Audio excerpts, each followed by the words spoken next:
The quiet hum of a car engine in the late-night hours is something most would find comforting. But for Patrick Wayne Kearney, it was the soundtrack to his most sinister acts. A man who lived among the ordinary, blending in effortlessly. Yet behind his calm exterior was a predator driven by his darkest desires. Known to the world as the trash bag killer and the freeway killer, Kearney's reign of terror in Southern California spanned over a decade, leaving a trail of young men and boys brutally murdered, mutilated, and discarded like garbage. Kearney's life was one of quiet torment. Born on September 24, 1939, in East Los Angeles, he was the eldest of 3 sons in a middle-class family. Though his upbringing appeared stable on the surface, Patrick's early life was marred by illness and bullying. Sickly and slender, he was a frequent target of ridicule at school, often mocked by his peers and labeled queer, despite his own growing sexual curiosities. These early experiences of humiliation would later fuel a deep resentment toward those he perceived as tormentors. By his teenage years, Kearney's fantasies took a dark turn. The soft-spoken boy, the one who always tried to avoid conflict, began imagining violent retribution. These thoughts evolved, manifesting into murderous dreams of skinning his enemies alive, an obsession that would take root and eventually lead to a macabre and horrifying reality. His discontent only deepened as he grew older, eventually abandoning a brief and failed marriage, returning to California, and finding work as an engineer at Hughes Aircraft. But it wasn't his career that would leave an indelible mark on history. It was his transformation into a predator. His modus operandi was chillingly methodical, shaped by years of pent-up rage and a disturbing sexual appetite that would find its expression in the bodies of his victims. Kearney's first murder took place sometime around 1962. A hitchhiker who he lured into his vehicle, taking him to a secluded area outside Indio, California. He shot the young man in the head, engaging in necrophilic acts after the victim's death. It was a gruesome beginning to what would become a nightmarish killing spree. Over the years, Kearney refined his techniques, committing more murders in a disturbing pattern. He had an uncanny ability to blend into his surroundings, whether it was the gay bars in San Diego or the highways that crisscrossed California, picking up men and boys who would never be seen again. Despite his outward calm, Kearney was a man with a dark thirst, one that could never be quenched. He would drive around, often in his Volkswagen Beetle or truck, searching for victims. His weapon of choice was a small .22 Derringer pistol, which he would discreetly pull from his coat or waistband. The kill was quick, and then came the depraved rituals: sexual violation of the corpses, dismemberment, and disposal of the remains in industrial trash bags or secluded areas. He would drain their blood, ensuring no trace of his gruesome acts could be left behind. The bodies, sometimes left for carrion to consume, became his untraceable trophies. What made Kearney so terrifying wasn't just the brutality of his crimes, but the casual, almost business-like manner in which he executed them. He wasn't sadistic in the traditional sense. He didn't torture his victims. Instead, he was efficient. The violence, a release of his inner turmoil, was followed by an eerie calm as he disposed of the remains, leaving no one to connect him to the horrors he had committed. The bodies of his victims were often discovered in remote locations along highways, dumped carelessly, or hidden in deserts to be forgotten by time. Kearney's youngest victim was Ronald Dean Smith, a 5-year-old boy whose innocence was stolen from him on August 24th, 1974. The child's body would later be discovered, decomposed and discarded as if he were nothing more than refuse. The sheer brutality of Kearney's crimes knew no bounds. He preyed not only on young men but on children, casting a shadow of terror over communities. The case of Merle Hondo Chance, an 8-year-old boy, would become one of his final known murders. Kearney's obsession with power and control pushed him further down a path of evil, making him a monster who took pleasure in smothering his victims, draining their life until nothing remained but lifeless flesh. Yet it wasn't just the young victims who made Kearney a terrifying figure. It was the way he blended into everyday life. He was a man of routine, buying butcher knives from local stores, asking questions about steel quality with unnerving precision. Those who knew him at work recalled him as a quiet loner, a model employee. But beneath that calm demeanor was a killer lurking, one who had carefully honed his craft to avoid detection, who was willing to dispose of anything that stood in his way. It was only when Kearney killed 17-year-old John Otis LeMay that the noose began to tighten around him. LeMay had been invited to Kearney's home under the pretense of meeting David Hill, Kearney's lover. When Hill was absent, Kearney took the opportunity to murder LeMay without warning, shooting him in the back of the head. The body was dismembered and discarded, but it was LeMay's death that would ultimately lead to Kearney's undoing.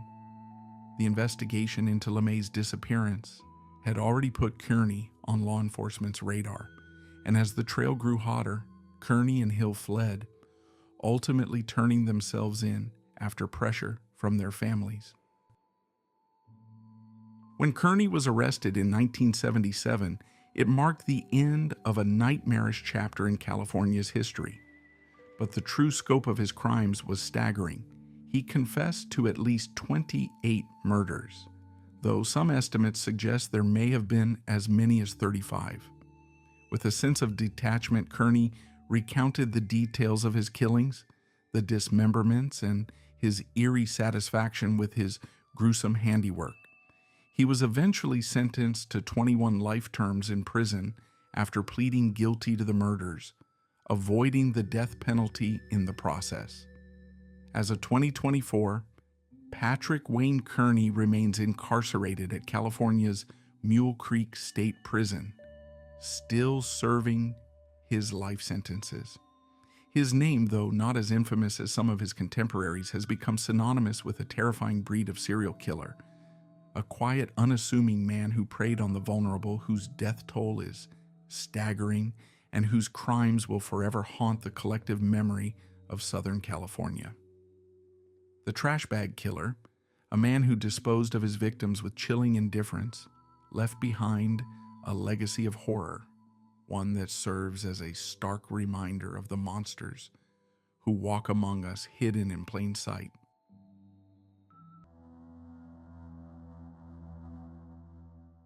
In the decaying heart of Cleveland, a specter haunted the nights, its presence lurking in the shadows of the impoverished Kingsbury Run. It was a time of desperation, the Great Depression suffocating the city, pushing its most vulnerable to the brink of survival. The victims of this unseen predator were not rich or famous, far from it. They were drifters, the homeless, the working poor, forgotten souls who wandered through the murky streets, haunted by their own despair. Yet, their bodies would become the tragic canvases on which this killer painted his grotesque art. The Cleveland torso murderer, also known as the Mad Butcher of Kingsbury Run, emerged in the mid-1930s, a figure whose brutality would sear itself into the city's collective memory. The killer was meticulous in his work, leaving behind nothing but horror in his wake. Dismembered torsos, severed heads, and the haunting silence of the unanswered questions. The killer struck again and again, his pattern both chilling and sickening in its consistency. His weapon of choice was not a gun or a knife, but the very tools of dissection. He beheaded, castrated, and severed limbs with surgical precision, leaving behind a trail of mutilated bodies that would puzzle and terrorize authorities for years to come. The victims were often discovered in the most unlikely places, abandoned lots, shallow graves, even along the train tracks. The bodies were frequently disemboweled, their organs removed with an eerie, almost clinical detachment. But it wasn't just the mutilation that marked these killings, it was the dispassionate method, the lack of remorse in the killer's actions. A sense of quiet control pervaded the scenes, as if the murderer reveled in the power he held over life and death. There were 12 known victims in the span of just a few years, with rumors suggesting the real count could be even higher, 20 or more. Yet, only 3 of the victims were identified. The rest, their names lost to history, would forever be known only as John or Jane Doe. The killer seemed to target those on the fringes of society, people who were easy to overlook, who had no one to report them missing, but his reign of terror went unnoticed by most until it was almost too late. The first known victim, Edward Andrassy, was discovered on September 23, 1935, a grim sign of what was to come. His body, emasculated and decapitated, lay in the mud near Kingsbury Run, a gully that would later be known as the killer's hunting ground. His identity was only confirmed through fingerprints, and the coroner's report revealed the gruesome cause of death, decapitation, with rope burns still visible on his wrists. He had been dead for several days, but the brutality of his end made it clear that this was no ordinary murder. This was just the beginning of a nightmarish spree that would shock the city. One of the most chilling discoveries occurred in June 1936, when the body of a man, later known as the Tattooed Man, was found decapitated, the head discovered miles away from the body. The man's tattoos were his only distinguishing feature, yet they would offer no comfort to the investigators who struggled to piece together the puzzle. The lack of blood at the scene suggested that the murder had been committed elsewhere before the body was disposed of in such a public, jarring manner. The fact that the head was found later only heightened the horror, as it was a stark reminder of the killer's cold detachment. The cases piled up, but the killer seemed to be getting bolder, more brazen. In the summer of 1937, a woman's dismembered torso, wrapped in burlap, was discovered beneath the Lorraine Carnegie Bridge. The body had been dead for about a year, yet the killer had gone to great lengths to preserve it, even going as far as to keep the victim's identity hidden. A series of other victims followed, each one more gruesome than the last. There was Jane Doe first, whose disarticulated limbs and torso were found washed ashore, and Jane Doe II, whose dismembered remains were dumped in the streets of Cleveland. The killer's pattern was unmistakable: dismemberment, decapitation, and the eerie sense of control over life and death. Despite the growing number of victims, the authorities were baffled. The Cleveland Police Department struggled to catch the killer, and even Elliot Ness, the famed lawman, known for his role in bringing down Al Capone, was called in to help. Ness, who had been serving as Cleveland's public safety director, directed a full-scale investigation, personally interrogating suspects and conducting raids on the city's shanty towns. Yet, despite his efforts, the killer continued to evade capture, his taunts growing more brazen. In a cruel twist of fate, the murderer placed the remains of 2 victims in full view of Ness's office at City Hall, mocking the authorities with an unsettling display of power. Among the many suspects was Dr. Francis Sweeney, a World War I veteran with a history of mental health issues. Sweeney was linked to the murders through his proximity to the crime scenes and his questionable behavior. He was interrogated by Ness and subjected to polygraph tests, but there was no concrete evidence to link him to the crimes. Instead, the investigation turned into a tangled web of theories. With the authorities unable to pinpoint the killer's identity, the killer's reign of terror finally came to an end in 1938, but the trauma of his crimes would linger in the city long after his disappearance. The murders remained unsolved, and the question of the torso murderer's true identity would haunt Cleveland for decades. Some even speculated that the killer had moved on to other cities, perhaps even relocating to California, where he allegedly confessed to a series of murders in Los Angeles. Others thought the killer might have been responsible for the infamous Black Dahlia murder, though there was little evidence to support this theory. The case remains one of the most chilling, unsolved serial killer mysteries in American history. The victims, their identities unknown, continue to haunt the pages of history. The dismemberments, the castrations, the taunts, all of it points to a mind unhinged, a figure whose bloodlust knew no bounds.